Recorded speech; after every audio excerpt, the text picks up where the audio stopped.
Okay. Okay, good. Okay, serious. Clap. Good. Okay. Welcome, everybody, to Behind the Badge. This is something new that we're doing. Mm-hmm. We're doing a little podcast, get to know. We really want to learn more about the players and what's going on behind Staff the too? scenes at PFC. Players, staff, everybody involved in the club. Okay. So, Josh, welcome. Thank you. Thank you for having me. And we don't look at the cameras, right? I'm talking to you? Don't look at Okay. the cameras. Okay. Conversation. Okay. So, just tell us. I feel like I'm being interrogated with the lights, but okay, let's go. Just introduce yourself. Who are you? Because really the idea of this is getting to know people better. And who are these people that are involved with PFC? Do they work there? What do they do? What's their backstory? Okay. So that's really what we're trying to do. Big question. Who am I? Who are you? Introduce yourself. My name is Josh Heard. I am the captain here at Pacific FC. I've been here for, help 6 years. This is my 6th year, I believe. I think 6 years. At the club. That's a long time. I started here at the for the Island Games in 2020. And yeah, I'm in, it's now 2026. So it's been a long journey here at the club. It's getting up there. So you've been obviously here for a long time. Mm-hmm. What does your role look like now with the club? Just for people that don't know. Yeah. I mean, all my roles here at the club? All your roles. Yeah, okay. We can get into that. I play, obviously. I'm on the field. I'm a leader in that locker room. And then I also do a little part-time work with you guys up here. I work on the sales side of the club, just part-time in the afternoons. And it's nice for me because, like, I really care about the sport, this club, soccer in general in Canada. So it's like, it's kind of growing the game from a little bit of a different role, like in the more like in the business side of things, which has kind of been fun and exciting to be a part of. Yeah. And it's interesting because a lot of people don't have that opportunity where you get to be a player. Yeah. And you go through all these years of playing, and then you get to see kind of the back end side of people in the office and what they do. Totally. Yeah. So it's cool. Yeah. It's like, I'm almost 2 years now up there. Yeah. I've gotten a full look and another look at the game, and it's like it's been really fun. Obviously, great crew of guys and gals, so it's been a lot of fun. And I'm also just like super grateful that they've given me the opportunity to do this and to be part of a big part of this club. Mm-hmm. And you are. Thank you. So let's rewind a little bit. That's player Josh. That's PFC Josh. Yep. We'll get back into that, but I want to talk about kind of like how you become this person and trauma. No, I'm just joking. I don't know why I said that. Okay, let's talk about like what kind of kid were you? Because I know you now, and I know the type of person you are now. And what kind of kid do you think I was? I feel like you were probably very similar to how you are now. Yeah. But describe that, because I feel like people don't know you. I'll just ask you to, and you just gave me a no. You did not really answer that. You have. I was actually like, I think I was a good kid, but I was definitely like a little mischievous. I think like a bit of a troublemaker. Yeah, a little bit. Trouble? A little bit, yeah. Like hard to sit still, like always talking in class. That's kind of the same still in the office. It is, yeah. It's actually the exact same. You get in trouble. I had to go sometimes. in timeouts. Yeah, I had to go in school timeouts sometimes. So I think that's probably what I was. So probably pretty similar. That was probably it. Did you do like other activities besides football? On the weekends? I played other sports. Like I played basketball. Didn't work out for me because I'm short. You played rugby too, didn't you? I played rugby. Yeah. Yep. I played lacrosse. You played rugby like for a while, like high school. Yeah, in high school. Yeah. Sick. It was so fun. My dad's from he's from Wales. Yes. And rugby is like massive there. Yeah. And is it big here? Because I feel like I'm not really familiar. Well, they have the Canada Rugby Canada and everything. Like it's in high school. It's pretty big. High school, yeah, it was pretty big actually growing up. Yeah, it was. Yeah. Honestly, it was just like I had all my like soccer friends. I was in the CSE at Reynolds, which was also awesome because I was just like, you basically show up, you go to school, and then you just have soccer for a block, and it's with all of your friends. It's the best. So not only are you playing soccer every day, you're like doing it with your friends, and then that like same core group of friends from high school, we just like should we play rugby this year? Okay, let's play rugby. We just played rugby. And did it like? You know, soccer guys playing rugby. Did you have like rugby in one season, soccer in another? No, I think they actually overlapped. I don't remember. I remember coaches not being super stoked. Soccer coaches not being super stoked. I was like playing rugby. Yeah. But yeah. And you said you went to Reynolds. Went to Reynolds, yeah.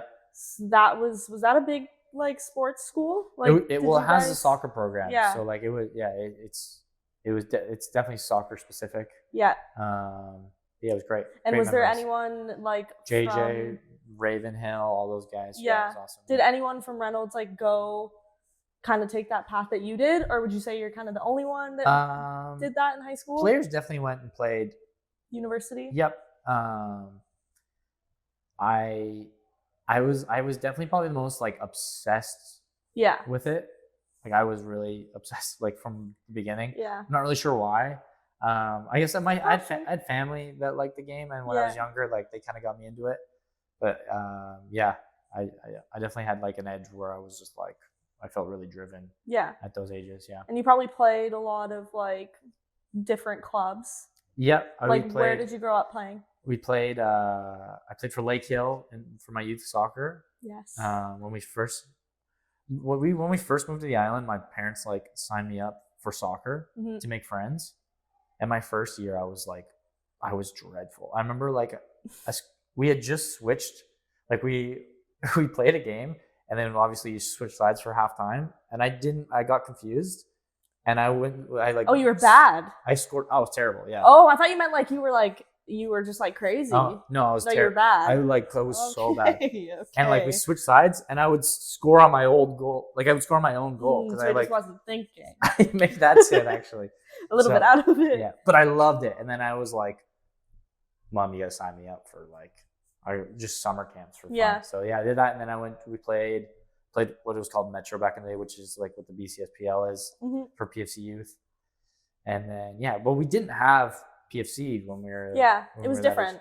Yeah, well, there was no clear path to like continue the game, and so like I kind of had to carve out another path, and that was like going down the States for school. Yeah, and I feel like especially in Canada, it's like grown so much now, but there hasn't always been that path. And even still, like you see like pro teams coming up and like pro leagues, like even for women, just like this past year. Yeah. So from then to now, it's like crazy. Like just immensely. Having the CPL, the NSL, like having them all like clear paths for boys and girls that are like growing up playing for a club. Yeah. Like having been like, first of all, to like, wow, I can get to go watch these games. That's accessible. Like, and you can like put your fandom somewhere. And then also like on a bigger level, like, oh man, I would love to like, there's a path to like go play pro in my own country. And like guys, me and Melvin and like some of the older guys talk about it. We're like, we sound like old guys. When we're talking to the young guys, we're like, the classic trope the classic trope that no young player wants to hear, but like you guys, we didn't have this when we were younger, you know. We sound you're not that old. No, we're not. We sound like unks when we're like, you guys don't know how good you have. And now it's like we got 16-year-olds playing. That's what we're talking to the younger guys, being like, hey guys, this is sick what you guys have. Yeah, be grateful. Yeah, but it never comes off well. No. It never comes off. Then you just look old. Then you sound like an old guy, yeah. So you had all that in youth soccer, and a little birdie told me that you played on the Highlanders. Yes, I did. Who's a birdie? Jamar? Maybe Jamar, maybe Sai. We don't know. Yeah. But just tell me a little bit about that, because I think the Highlanders now is like, are they still around? Yeah, they're just in a different the club is still around operating in different ways. But what it was before was they played in what was called the PDL, which is like I think it's the USL 2 now. Interesting. Was that the only was there a lot of Canadian? No, that was kind of like. I wonder how that happened. Yeah, it was. But it was a big deal. Like back then, it was like that was kind of what we are now, you know. And it was we played down at RIP. And here actually too, and here too. Yeah, we did. And was it like semi-pro? Yeah.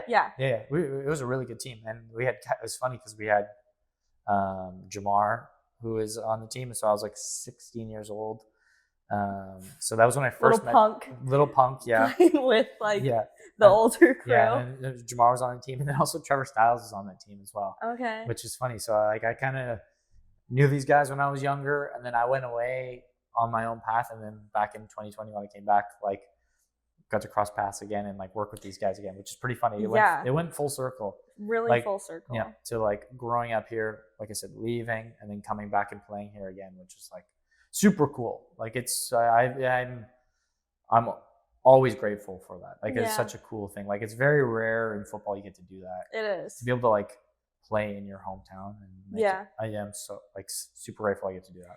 And what was it like playing with like Trevor and Jamar? Like, do you even remember? Dude, like how much time do we have here? Give us at least one good story. Well, something good, because we all know how Trev is here and Dude, Jamar here. You know Trev is, I mean Jamar. Were they the same? Jamar was he was as stoic as he is now as he was back then. They were like, I don't know, I probably no good stories for podcasting. But like I just actually remember like everyone being so nice and like welcoming. Like I remember being super nervous entering like my first you're 16. men's like team. Yeah. And everybody was just so nice and welcoming, and like specifically Jamar and Styles, I remember, and there's a bunch of other guys too. But, like, those guys just were immediately made me feel a part of like the group, and it was really cool. Yeah, that's sweet. It's kind of something I learned like when I go to other teams, or like when I'm an older man, like when you have new guys come in, like it's in the best interest of the team to be like this, but like it's also in the best interest of the human to like let's come together and make everyone feel welcome. It's like and every great team is like a family. Yeah, and when you're growing up and you're that age and you have that type of mentorship, it like teaches you. Totally. And then now you're in this stage, and there's guys on the team that are 16 probably looking up to you and just want to feel that's part scary. of the That's team. scary. No, it's true though. Double age. We're trying to do the math. Me and Elton were like, could Dylan be our son? Like, he technically could. Yeah. It's really close, but like, we're getting there. Okay, so that all is, younger you, high school, Highlanders, youth soccer. Yeah. And then you went from that to making a really big step in your life, moving to the States. Yep. You went straight to university. Yeah, I went. That Highlanders team had like a U21 team, and we went down for like a showcase. We played like Crossfire and Sounders, and I've told this story before, but like I don't think I've heard the story. No. So the two center backs that were for the Sounders Academy team, were committed to University of Washington, and we went down to play an exhibition against them, and I just ended up having like a really good game. I scored a couple goals. Yeah. It was just kind of like the right place, right time, because the coaches were at the game watching their center backs play, and they saw me play and score against like their commits, and then from there like it kind of snowballed, and like a few weeks later, I got a call from them, and they asked me to come down for a visit. Yeah. And then I was lucky enough to get a scholarship to go down. So. Cool. So that was a big step. Huge step. Yeah. Was that the first time you moved from home? Yep. I got a late birthday, so I was like 17. So I went down like quite young, and then played for like a really big program down there, which is awesome. Yeah, and you played 4 years. Played 4 seasons there. Yep. I feel like we've had this conversation before, but sometimes in university you take all these really weird electives. Yeah. And classes, because you majored in what did you major in? Communications. Yeah. Yeah. But what was like the weirdest like elective that you took? I took Swahili. That's what it was. Swahili. Hujambo. Do you have like a sentence you can like share? Hujambo. That's how you say hi. What does that mean? Hi. That's all you learned? Si Jumbo. That's all you learned. That's a long time ago. Definitely. I bet you were like the only ginger in that class. I might have been. Yeah, I might have been for sure. But it was like a weird. I needed I needed a language, and it was the only one that fit my like. Because the soccer skate, when you play you played like school at a university, or soccer at university. Like your schedule's so weird, and it's so hard to find classes. I remember like a lot of people go into university and be like, I'm gonna be an engineer or a doctor, and it's like playing soccer and taking those classes. It's insane. Not only is it like really hard, but it's also like the scheduling sometimes doesn't even work. Yeah, because your schedule's like all over the place. There's like only specific classes. And you can make it work, but like I was always very impressed with those guys that were like, there's some guys that are doctors now that I played with, and it's like, dude, you guys were. I thought I had it hard. Yeah. I was like, no, that was I thought I had it hard with my Swahili classes. But it was fun, right? It was sick. It was the best. No, and it was just like such a good group of guys. Unbelievable resources, like coaching staff. Jamie's still there, the head coach. He's a 10 out of 10 guy. And I was like, when I was 17, I maybe had like the ability to go play professional, but I was not ready whatsoever. Yeah, like 17's physically, all this. Like I was just not. I had a lot maturity of level. Exactly. Like it's crazy. And they do such a good job of like building like the person, the dude, the player, Of course. And so that afforded me like 3.5 years of development down there, and like from there, like my football made like leaps and bounds. And they did really well, like in their last, didn't they? Like since we got there, since you were there. Since you were there. How long was that ago? It was 2012 when I went down there. Yeah. What is that? Don't make that face, years? Joe. Joe. Joe's laughing. Are we allowed to acknowledge Joe behind the camera over here? We can acknowledge him. He is back there. He is back there. If there's a reason why the cameras are blurry, it's Joe. Or if there's something wrong with the audio, it's Joe. Okay. But yeah, they've done this past season. So no, when we were there, we won the Pac-12. Okay. Like we made it to the Elite Eight 2 times. Yeah. We were ranked number 1 in the country for a while. I'm just straight up bragging here. Yeah, you got it though. You have to. And then like just this past year, they won the national championship. So like Jamie and the coaching staff and all those guys, they rule. They do unbelievable job. That's awesome. Yeah. Yeah, it's super cool. And they do a good job of keeping us all connected too. I still talk to all those guys. Yeah. Yeah. And so you were in the US for 4 years. Yep.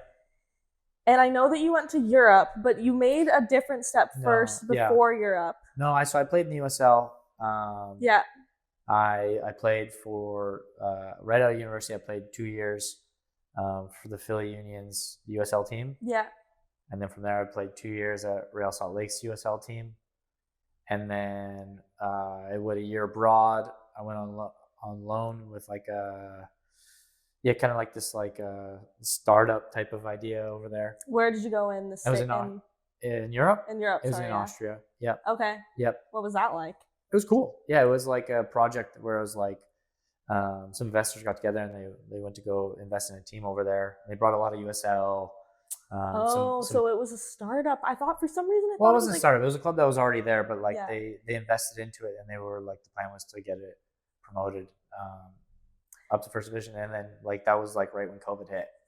Right. And so like obviously like that put a dent in the whole world's plans at that moment. Especially I feel like a startup, they would like it'd be hard for like a league to be just starting and then that happened. So the league had been around, but like just like their it was a third division in Austria, but the team like it was like new ownership of the team. And so it was tough times for it was tough times for everybody at that time. So basically at that time when I was there, I was supposed to come back to Salt Lake City and see out the rest of my contract, but it was COVID and my visa was about to expire. And there was like it was a different world. Like it was crazy. I can't believe it's 2026. I know. It was 6 years ago that it started. I've kind of blocked all of it out. It feels like just last year. It feels like honestly, or a fever dream too. Yeah, it does. It really does. And so like I couldn't get back to the States because I couldn't get a visa. So I was like, were you in Austria then? I was about to get on the plane to go back to Salt Lake. Yeah. And they were checking my papers, and I realized as I'm getting on the plane, my visa is like about to expire. Oh no! So were you like? It was my fault. I totally messed up. up. So you stuck there for a little? I called my mom and dad. I was like, "Hey, can I come?" Mom. I was like, "Can I come home?" In tears. I'm just crying. No, I was just like, "Hey, like, here's the deal. They're gonna maybe try and get a new visa. I only had 6 months left on my contract. How do you mess that up? That's probably not gonna happen. How do you not realize what's going on? Well, I thought I was gonna see out the rest of my contract in Austria. Oh, I see. But so then, you were gonna just stay. I was gonna stay. Visa would expire. You'd Yeah, be fine. and I was just gonna maybe stay there. But then the whole project fell apart. Anyway, I'm like, I can't get on the plane to go to the States. So I'm like, I was in like, I can't remember. I was in like Amsterdam airport, like called my parents like, hey, can I come home? I don't really have anywhere to go right now. It's like when you finish university and you're like, now what? What do I do? Like, Yeah. I guess I'm gonna move back to mom and dad's house. And my mom and dad were like, lose my number. Please leave. No, they were. What do you mean? And so I went back, and then I was here chilling, like trying to figure out where my next club was going to be. And then that's when PFC, they found out. I think I put something on Instagram that I was back in town. They just reached out. Yeah, and then cool. And then basically like 2 weeks later was the Island Games. Yeah. I feel like a lot of people have this, maybe not everybody, but like COVID was like, it totally threw people through a loop and like completely changed their life. But it was like, you were able to pivot for something new. And it was kind of like it's almost like home was calling. I know, I don't want to be that dramatic, but like, it's like I'm the trying universe sending you a message. Yeah, I wasn't going to go that far. But a pandemic. Yeah, that's kind of what happened. But it was great. Yeah, it was really nice to be able to come home. Yeah. And kind of the rest is history. Cool. Yeah. So let's just talk about you a little bit and maybe some things. Obviously, there's a lot of things that people don't see about your life, supporters, fans, even us in the office that we don't really know. Okay. I'm nervous about this. No, don't be nervous. Obviously, football is your main thing, your main priority in life and everything. There's no other. My whole identity is only football. That's all I am. No. I know that's not true. So, football ends. It's no longer in your life tomorrow. What are you gonna do? What would you do? What would you like to do? That's such a crazy question. I don't even know. What do you enjoy doing? Like, do you have like hobbies? I'm just a soccer robot. All I think about is playing for PFC. PFC for life. And selling tickets for PFC. It sounds like what you're saying is PFC for life, Arctics for life. You will be here till you retire. No, I just like, the thing is like, no matter, like I do, like my passion and everything, I wouldn't say my identity is soccer. Yeah. But like, I love it so much. Yeah. And I like really believe in like the sport and what it does for people. And like, yeah, it's just awesome.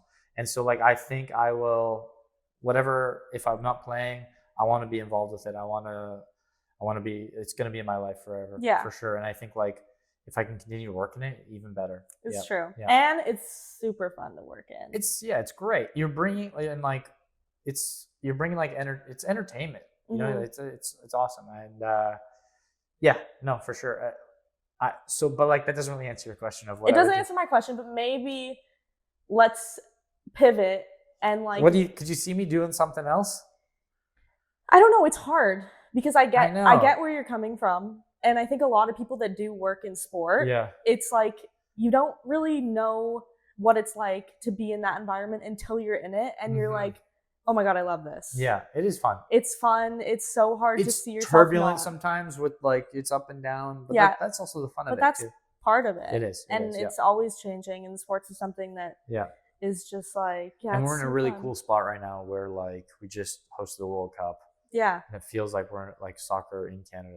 It is like, it's on the uptick. It's a good time for sure. Okay. So maybe not career like change, but just to talk about other things than football. What else do I like? What do you like to do on the weekend? Like, do you have I like to stay kind of mysterious though. I don't want to just give us something. Okay. Anything. I actually love the outdoors. I love like going to the beach. I love going to, like, me and, Greg, my wife, we love going to the beach. We love being outside.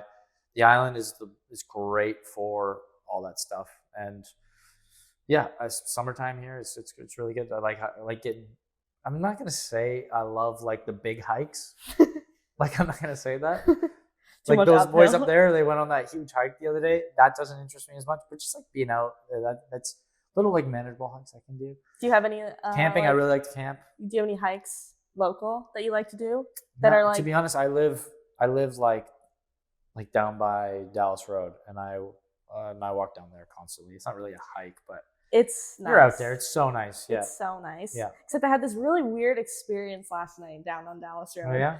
Of this man throwing like giant sticks over my head into the water. It was really weird. When you were like down by the beach? Yes. It was really weird. There's so much space to be throwing sticks, and he chose to do it over your head. I don't know. I guess so. He needed like an obstacle to like get the stick over in the water or something. But you mentioned Gray and your wife. Yeah. Yes. Do you guys do a lot of that stuff together? Yeah, I would say, yeah, for sure. Yep. Summertime, for sure. Go camping lots. She doesn't like that as much, and obviously our schedule is tough. But like every time that we have the opportunity, my friends for sure, me and my friends like to go out and get out in the wilderness. Yeah. Yeah. Do you think there's anything now that I don't want to say this, but now that you're getting older. Jeez, Joe. Yeah. Is there anything that you're like, I feel like as you get older, you pick up new hobbies that you might not have done or might have been like lame when you were younger. Is there anything that you're like trying to get better at or like habits in general now that you're like, maturing? Yeah, it's a very polite way to say it. I want to switch that. Yeah, that's very polite. I like cooking. I like to cook. Okay. I really like, I don't think I'm that great at it. Do you have any like go-tos? No. I made a pesto the other day.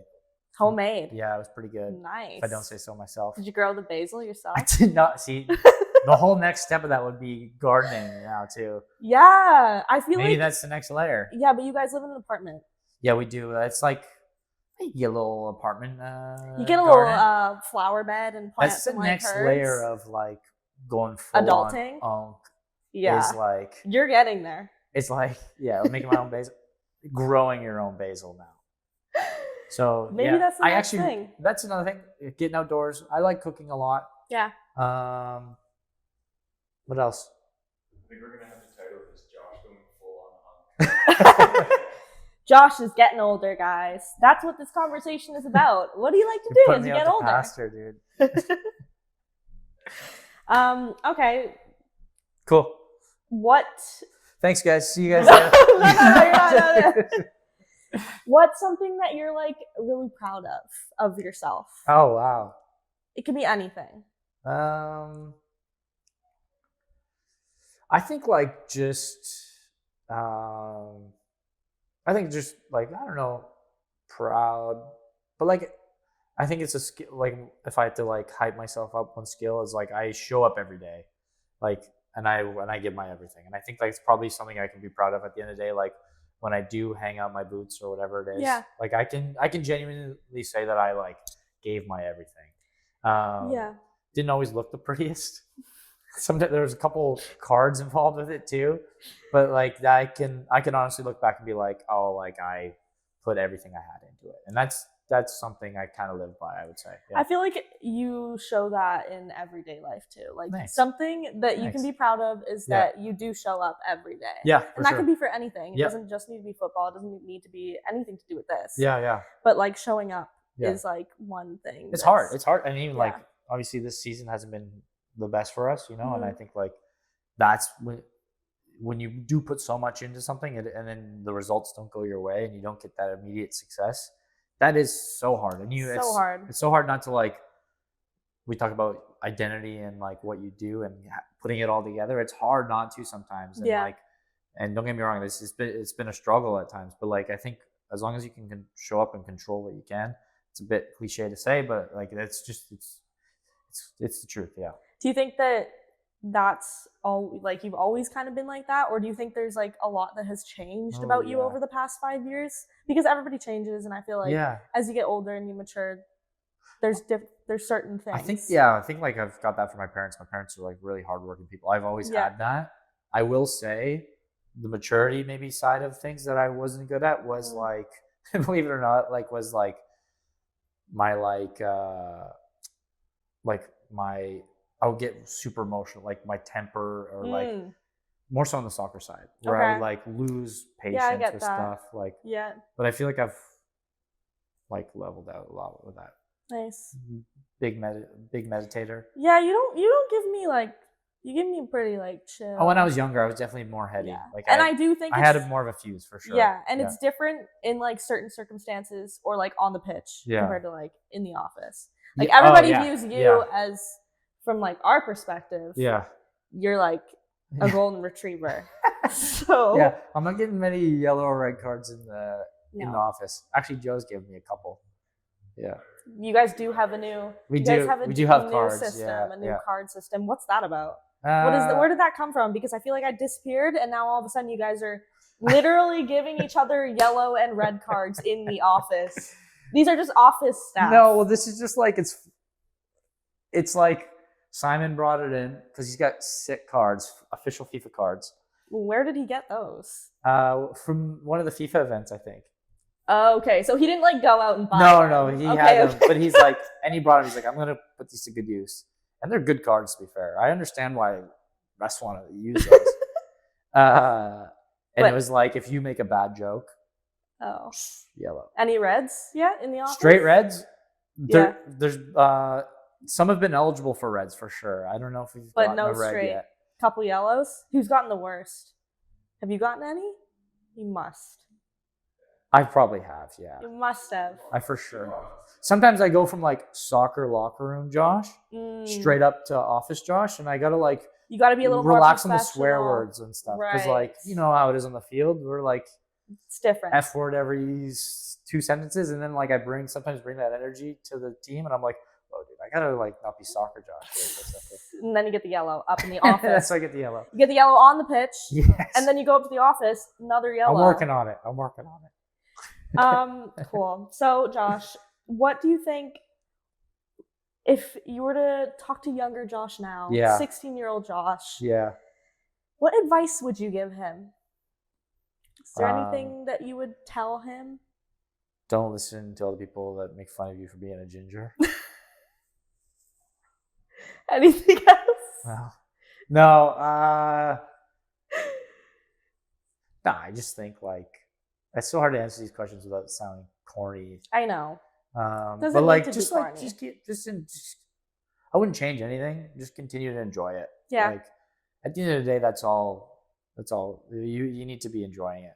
Yeah. And don't get me wrong. Like I said, there's gonna be really bad days, really good days. But like, if you can find some sort of enjoyment in the process, That's all part of that's it. life. That's it. Yeah. That's all part of life. Yeah. And just going back to the club, like after everything you've experienced, what does the badge mean to you now when you put it on? Oh yeah, it means like it's like an accumulation of all the work that's put in from all the people that have worn it, and then all of the work and commitment and sacrifice that people will continue to put into it. And I think like that's the great thing about a club is that like it's all of the people that put the work in to make it into something great, you know. And it's we're young still, so we're still building tradition, but there's already been so much work and tradition put into it. So it's a pretty special feeling, and then you're playing for something that's bigger than yourself, which is like, Yeah. and for me it's extra special because it's home. You know, it represents like my family, my friends, you know, everything that I went through when I was younger, even though it wasn't around when I was younger, but it still represents that. Yeah, Of course, you Yeah. grew up here, like you're totally. hometown boy, Yep. and now we have a pro team here. It's Which is huge. really Yeah, lucky. very cool. Cool. Yep. Well, Josh, thank you. How long was that? Like It's the end of the epi. 20 minutes? Wasn't too bad. Tried to That speed was it 2 up. hours. Tried to speed it up. I'm gonna expose everyone. The camera died halfway through. Camera Because died, but we're good. Josh, thank you. Good chat. Thank you very much.